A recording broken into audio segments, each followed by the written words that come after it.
Hak atas kekayaan intelektual. Video pembelajaran ini dibuat menggunakan platform Genially.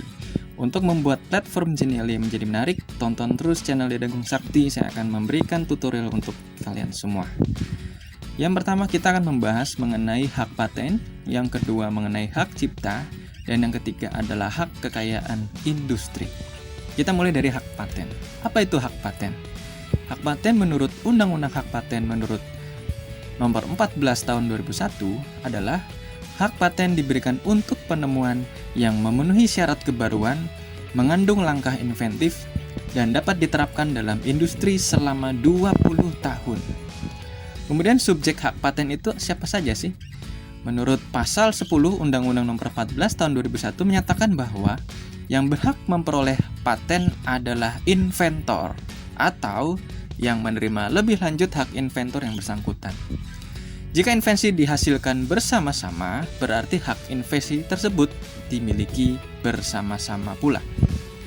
Kemudian, apa saja sih hak pemegang paten? Ya, seseorang yang memegang hak paten memiliki hak sebagai berikut. Yang pertama itu adalah memiliki hak eksklusif yang dimilikinya. Sehingga apa? Orang lain itu dilarang keras melaksanakan tanpa persetujuan yang memiliki hak eksklusif. Yang kedua adalah memberikan lisensi kepada orang lain berdasarkan perjanjian. Yang ketiga adalah melakukan gugatan atas ganti rugi melalui pengadilan negeri tempat bila menemukan pelanggaran nomor 1. Dan yang keempat adalah melakukan tuntutan kepada pihak atau oknum yang melanggar hak paten bila menemukan pelanggaran. Poin 1, yaitu tidak boleh orang lain melaksanakan haknya tanpa persetujuan. Kita lanjut. Syarat yang dapat dipatenkan apa saja sih? Ya, berdasarkan pasal 2 ayat 1 Undang-Undang Nomor 14 Tahun 2001, syarat-syarat yang dapat dipatenkan meliputi bersifat baru. Jadi, penemuan baru yang sangat berbeda dari yang lainnya dan baru pertama kali ada.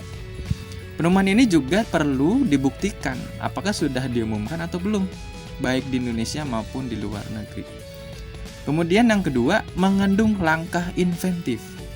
Maksudnya adalah dianggap langkah inventif apabila inventor memiliki keahlian di bidang yang ditekuninya, sehingga menghasilkan produk yang tidak diduga sebelumnya. Dan berikutnya adalah dapat diterapkan dalam skala industri. Jadi, penemuan tersebut dilaksanakan untuk keperluan industri yang memiliki nilai kegunaan praktis berdasarkan bentuk, konfigurasi, konstruksi, maupun komponennya. Selanjutnya adalah bagaimana pengalihan hak paten itu terjadi. Ada kalanya hak paten dapat dialihkan kepada orang lain yang memiliki hak. Jadi, Pasal 66 Undang-Undang Nomor 14 Tahun 2001 menjelaskan bahwa pengalihan hak paten dapat dilakukan dengan yang pertama pewarisan, kemudian hibah, yang ketiga adalah wasiat, lalu perjanjian tertulis, maupun juga sebab lain yang dibenarkan oleh peraturan undang-undang. Jadi, dengan pengalihan hak paten, tidak ada atau tidak akan membuat nama inventor aslinya tercabut dari hak paten. Jadi tetap ada. Baik, materi selanjutnya kita bahas mengenai hak cipta. Apa itu hak cipta? Menurut Undang-Undang Nomor 19 Tahun 2002, hak cipta adalah hak eksklusif bagi pencipta atau penerima hak untuk apa? Untuk mengumumkan atau memperbanyak ciptaannya atau memberikan izin untuk itu dengan tidak mengurangi pembatasan-pembatasan menurut perundang-undangan yang berlaku. Jadi konsep hak cipta itu seperti ini. Pencipta adalah seseorang atau sekelompok orang yang atas inspirasinya lahir suatu ciptaan berdasarkan kemampuan pikiran, imajinasi, kecekatan, keterampilan, keahlian yang dimana yang dituangkan dalam bentuk khas dan bersifat pribadi. Kemudian pengumuman adalah pembacaan, penyiaran, pameran, penjualan, pengedaran, penyebaran ciptaan menggunakan alat apapun sehingga dapat dibaca, didengar, dan juga dilihat oleh orang lain. Kemudian perbanyakan adalah penambahan jumlah suatu ciptaan secara keseluruhan maupun sebagian yang sangat substansial dengan bahan yang sama maupun beda. Ini adalah konsep hak cipta.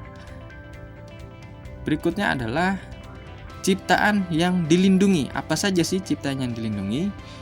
Menurut pasal 11 ayat 1 merinci ciptaan yang dilindungi yaitu ada buku, pamflet karya tulis, ada ceramah, kuliah, pidato, pertunjukan musik, karawitan, drama, tari, wayang, ada pertunjukan pantomim, ada siaran radio, televisi, tari koreografi, ciptaan lagu, musik dengan musik ada teks maupun hanya instrumental ya.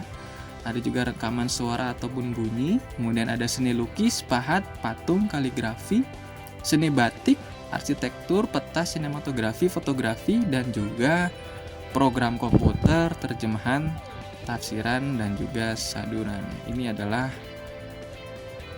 ciptaan yang dilindungi. Kemudian masa berlaku hak cipta itu berapa lama ya? Nah, kita lihat di sini. Kita bandingkan atau kita kelompokkan menjadi 3. Yang pertama adalah kelompok yang pertama yaitu bersifat orisinal. Jadi kelompok yang bersifat orisinal, perlindungan hukumnya itu berlanjut sampai dengan 50 tahun setelah penciptanya meninggal. Apa aja sih karya ciptanya itu? Ada buku, pamflet, karya tulis, kemudian ada ciptaan tari koreografi, segala bentuk seni rupa, seni lukis, seni patung, pahat maupun batik, dan juga ciptaan lagu atau musik dengan atau tanpa teks, instrumental. Kemudian kelompok 2 yaitu kelompok yang bersifat derivatif. Jadi, perlindungan hukum atas karya hak cipta yang bersifat tiruan atau derivatif itu berlaku selama 50 tahun. Apa aja sih? Ada karya pertunjukan musik, karawitan, drama, tari, perwayangan, dan juga pantomim. Kemudian ada siaran radio, televisi, film, rekaman radio, ada karya sinematografi, rekaman suara atau bunyi terjemahan ataupun tafsiran. Kemudian yang kelompok 3 adalah kelompok yang dipengaruhi oleh waktu. Jadi, karya cipta yang kualitasnya tidak begitu tahan lama, perlindungan hukumnya berlaku selama 25 tahun. Ada karya fotografi, program komputer, dan saduran. Kita lanjut mengenai materi hak dan wewenang dari hak cipta ya. Jadi orang yang memiliki hak cipta itu memiliki hak dan wewenang seperti ini. Penyerahan hak cipta atas seluruh ciptaan kepada pihak lain tidak mengurangi pencipta atau ahli waris untuk menuntut seseorang tanpa persetujuannya sebagai berikut. Yang pertama itu meniadakan nama pencipta yang tercantum dalam ciptaan itu. Yang kedua adalah mencantumkan nama pencipta pada ciptaannya, kemudian mengganti atau mengubah judul ciptaan, dan mengubah isi ciptaan. Baik, kita kembali ke halaman utama, lanjut materi yang ketiga mengenai hak kekayaan industri. Apa saja sih hak kekayaan industri? Kita lihat satu persatu.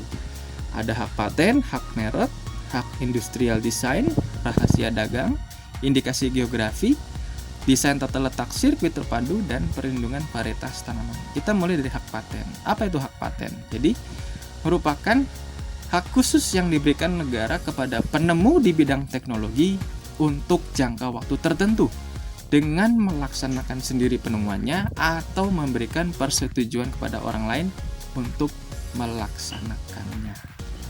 Kemudian, hak merek atau trademark. Merek adalah tanda berupa gambar, nama, kata, huruf-huruf, angka-angka, susunan warna, atau kombinasi dari unsur tersebut yang memiliki daya pembeda dan dipergunakan dalam kegiatan perdagangan barang dan jasa. Kemudian ada industrial design atau rancangan industri. Jadi, rancangan ini dapat berupa apa saja sih? Ada rancangan industri, yaitu suatu kreasi bentuk, konfigurasi, komposisi, garis, warna, atau bangunan dari semuanya yang berbentuk 3 dimensi yang mengandung nilai estetika serta dapat dipakai untuk menghasilkan suatu produk barang, komoditas industri maupun kerajinan tangan. Kemudian ada rahasia dagang. Apa itu rahasia dagang atau trade secret? Jadi, informasi rahasia dagang adalah informasi di bidang teknologi atau bisnis yang tidak diketahui oleh umum dan biasanya mempunyai nilai ekonomi karena berguna dalam kegiatan usaha dan pastinya dijaga kerahasiaannya oleh pemiliknya. Kemudian ada indikasi geografi. Indikasi geografi adalah tanda yang menunjukkan asal suatu barang karena faktor geografis berdasarkan faktor alam atau faktor manusia dan kombinasi keduanya yang memberikan ciri dan kualitas tertentu dari barang yang dihasilkan. Selanjutnya adalah desain tata letak sirkuit terpadu. Apa itu desain tata letak sirkuit terpadu? Jadi, denah rangkaian atau yang disebut dengan peta yang memperlihatkan letak dan interkoneksi dari rangkaian komponen terpadu. Begitu juga unsur yang berkemampuan untuk mengolah masukan arus listrik menjadi arus tegangan, frekuensi, serta parameter fisik lainnya. Selanjutnya adalah perlindungan varietas tanaman. Apa itu perlindungan varietas tanaman? Jadi, hak khusus yang diberikan negara kepada pemulihan tanaman atau pemegang PVT atas varietas tanaman yang dihasilkannya untuk jangka waktu tertentu. Jadi, materi untuk hak kekayaan industri ada 7 hak yang bisa dipelajari. Terima kasih telah menonton Dian Agung Sakti Channel untuk materi hak atas kekayaan intelektual.